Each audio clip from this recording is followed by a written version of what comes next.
अस्सलाम वालेकुम and welcome back to अल्फाज आवाज़। आज की वीडियो में हम आपसे शेयर करेंगे चंद आसान सी घरेलू टिप्स।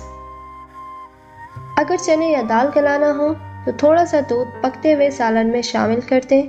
15 मिनट बाद आप चेक करें तो दाल या चने गल चुके होंगे। अंडा बर्तन से ना चिपके इसलिए फ्राई करने से पहले बर्तन में थोड़ा सा नमक छिड़क दें। पुलाव में हरे मटर के दाने मिलाने से पहले अगर इन पर हल्का सा कोई तेल अच्छी तरह लगा दें तो दानों का सब्ज रंग पकने के बाद भी वैसा ही कायम रहेगा।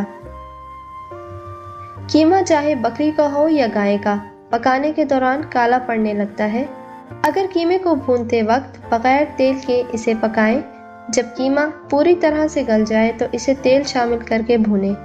कीमे का रंग खराब नहीं होगा।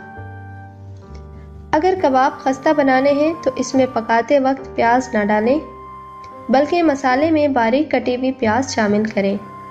इसमें थोड़ा सा चावल का आटा और 1 खाने का चम्मच दही मिलाकर टिक्कियां बनाएं। कबाब खस्ता और मज़ेदार बनेंगे। लड्डू या बर्फी बनाने के लिए आटे को पहले हल्का सा ओवन में गर्म कर लें।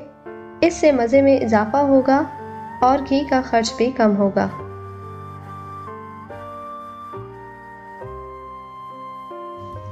अगर आपने इस वीडियो से कुछ सीखा है तो इसे लाइक, कमेंट और शेयर करना ना भूलें।